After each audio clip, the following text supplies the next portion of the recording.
Welcome to HSC Pulse, a one-stop solution for all HSC related topics. I am Srinath Ganesh, experienced HSC professional from various industries such as construction, the oil and gas industries, etc. As part of NEBOSH GIC course series, we are currently under Unit GIC1, Management of Health and Safety, and Element 3, Managing Risk, Understanding People and Processes. Under Element 3, there are totally 8 supplements available. In this video, we are going to see purely about 3.4 assessing risk. And also 3.4 assessing risk is a very huge topic. So we are going to see it in the 2 videos. And this is going to be the part 1 video. Also, as part of NEBOSH course series, we are going to cover the complete NEBOSH syllabus in the upcoming videos. So kindly subscribe to HSC Pulse so that only further uploaded videos will come as a notification to your YouTube. Under element 3.4, there are totally 5 topics available.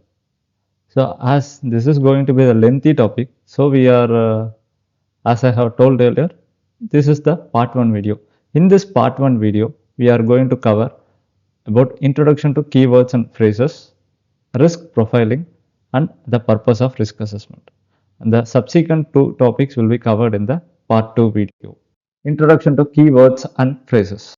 First, we need to understand what is meant by hazard and risk. Then only we can able to see the risk profiling, risk assessment. We can able to understand that concepts and all. Let me explain what is meant by hazard and what is meant by risk.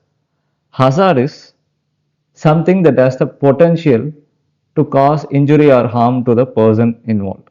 Also, it may cause damage to the property, environment, etc. Risk means the likelihood that a hazard will cause harm in combination with the severity of injury, damage or loss that might forcibly occur. So yeah, with these definitions, I'm sure so you have not understood clearly. Let me give an example. Example of hazard is knife. Why knife is a hazard? Because it has a sharp edges. It can cause harm or injury to the people who handling them. That is a hazard. Risk means knowing that knife is a hazard, it has a sharp edges. Using that knife to cut an apple, that is a risk. Knowing that there is a hazard, we are using that knife to cut an apple. But in that, risk level is acceptable. So let's discuss it in the upcoming slides. So hope you have understood what is meant by hazard, what is meant by risk. Now correlate with the example given. Knife is a hazard because it has a sharp edges. Now let me explain. Hazard is something that has potential to cause harm. Now I hope you can able to correlate with the example given. Risk. It is the likelihood that a hazard will cause harm in combination with the severity of injury, damage or loss that might forcibly occur, which is nothing but likelihood means possibility of the occurrence of the injury or accident. Severity means what are the injuries that will happen. That is the severity. Now using that knife, there are how much is the chances of occurrence of the accident, which is injury. Then what are the injuries that will happen?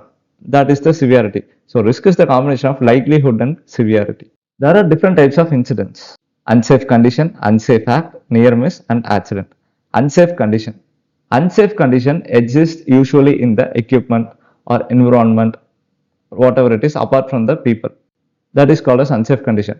In the picture shown, you can able to see there is a lifting activity going on. In that, damaged hook is there. Damaged chain, hooks are there. That is the unsafe condition. Unsafe act. In the second picture, there is a suspended load, but people are walking below the suspended load. That is the unsafe act. Unsafe act is totally related to behavior of the person unsafely. That is the unsafe act. Near miss. Something abnormal thing has happened, but that has not caused any accident or injury to the people in the vicinity.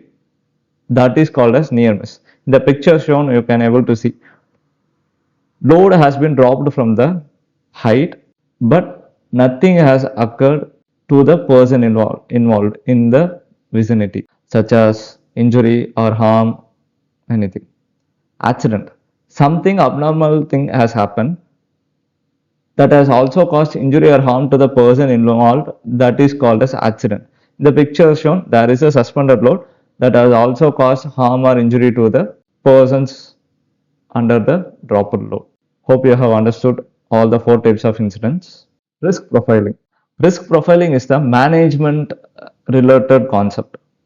Usually management related persons focuses on the risk profiling. What does it mean? What are the threats that company will face? It will lead to expenses so that it will totally wash out the company. So that is called as risk profiling. What are all the threats usually the company will face which is very severe and danger to the companies? That is called as risk profiling. Risk assessment. So risk profiling definition, let's see. The process used at a strategic level to recognize the range of risk that threaten an organization along with the likelihood and possible impacts of those risks. Risk profiling takes into consideration the risk management controls that are already in place so that their effectiveness can be assessed and further risk management controls identified and prioritized. So basically, what are the threats, what are the risks the company will face which is of a higher level, identifying that, arranging them in order, then taking the suitable control measures to control the risks existing in the organization. Risk assessment. Risk assessment is related to the work activities. Whatever the work activities going on in the company, it is related to totally about that. Risk assessment is the formal process of identifying preventive and protective measures by evaluating the risks arising from a hazard, taking into account the adequacy of any existing control measures and deciding whether or not the risk is acceptable. So whatever the activity is going on in the company, analyzing the risk existing in there, then taking the suitable preventive measures and also protective measures to ensure that the risk is at an acceptable level. This is called as risk assessment. In the upcoming slide, while explaining, you will be clearer. So let's see. What is meant by preventive measure? What is meant by protective measures? Preventive measure means measures suggested to prevent the accidents, that is called as preventive measures. Protective measures means once the accident happened or any fire has happened, then how to protect the people. In that case, what are the measures? That is called as protective measures. Risk profiling examines the nature and level of threats faced by the organization. Likelihood of those adverse effects occurring. Likelihood means possibility, probability, chances of the occurrence of the accident. Level of disruption and cost associated with each type of risk. If it happens means how much it will bother the company in financial wise. Effectiveness of controls in place to manage those risks. What is involved in risk profiling? First, identifying the risk, then analyzing the risk, doing the assessment of the risks, including calculation of likelihood and severity. Then categorizing the risk, whether it is related to financial or operational wise, it will affect. Risk appetite evaluation. Either the risk will be low level, medium level, or high level. Prioritization. Ranking risk by severity. Whatever the risks identified, ordering in a particular manner. High risk, which is affecting the company in most of the financial terms, will be in a first order. Then second accordingly in a decreasing order. Preparation of risk register or risk profile for the organization in an orderly manner. With high risk comes first and low risk comes the last. Who should be involved in performing the risk profiling? Executive members or board members, risk management team who are the specialized persons, finance or compliance or audit team, project managers, departmental heads, external experts such as consultants. Together they can involve in and developing the risk register by doing the risk profiling. Processes involved in risk profiling. First, identifying the health and safety threats faced by the organization. Identify the health and safety impacts and the business impacts that might result. Identify how well each threat is currently controlled. Currently, what are the control measures for the threat available? Identify the likelihood of each threat occurring. Analyzing the what is the possibility that each threat could occur. Identify the priority of each threat. For example, if the company is involved in the construction activity, like for example excavation activity, okay, excavation activity it is involved in means there are many things. And hot work also going on, cutting, welding, like that it is going on means. Now let's compare between these two things. During excavation, if the person falls into the excavated trench, then if he got injured due to that means, how much is the disruption level to the company? Suppose due to hot work, if the person got injured, what is the disruption level to the company? So in this way I am comparing the disruption to the company, that is called as risk profiling. Likewise, all the threats faced by that could lead to company disruption, analyzing that thing it is called as risk profiling. Purpose of risk assessment. Conducting risk assessment is often a legal requirement. It is usually conducted for the mainly the work activities, but risk profiling is not like that. Even non-compliance with the legal requirements also will come under risk profiling, but risk assessment is only for the work activities that is going to happen in the workplace. The aim of risk assessment is to ensure that hazards are eliminated, risks minimized by the correct application of the relevant standards. The objectives of risk assessment are to prevent death and personal injury to the people working in the premises, prevent other types of incident, to avoid breaches of regulatory standards, to avoid enforcement action by the enforcement authorities, to avoid prosecution in the name of the company in the court, and to avoid the direct and indirect costs arising from the accidents. So this is the objective of the risk assessment. A suitable and sufficient risk assessment should highlight these areas.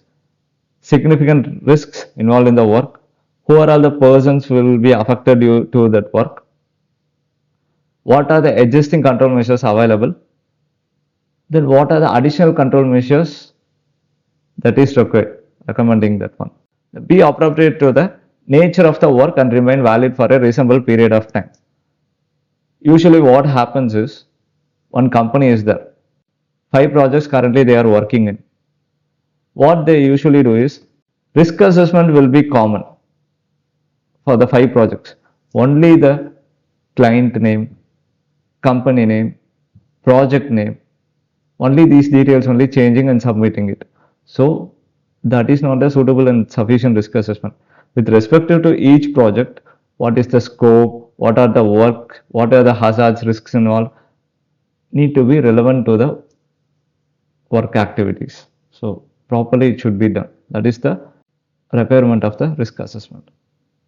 Who can able to perform the risk assessment? The persons involved in risk assessment are called as risk assessors. Only competent persons can able to perform the risk assessment. Usually team approach is encouraged, such as workers who are familiar with the tasks, because they only know what are the hazards involved, risks involved, how they are doing the work, in what way they are handling the equipments. So they only have the physical understanding of the underground reality.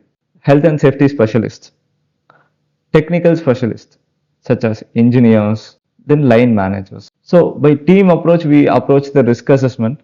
It will be helpful to collect all the hazards raised by the each person. Even if it is one person means, there are many chances that the missing of the hazards will be happen by one person. So to avoid the team approach is usually beneficial to cover all the hazards and risks involved in the workplaces. Hope you all had a good overview on the topics discussed in this video. Also, in the upcoming videos, we are going to cover the complete NEBOSH GIC course. Kindly subscribe to HSC Pulse so that only further uploaded videos will come as a notification to your mobile. Thanks for watching.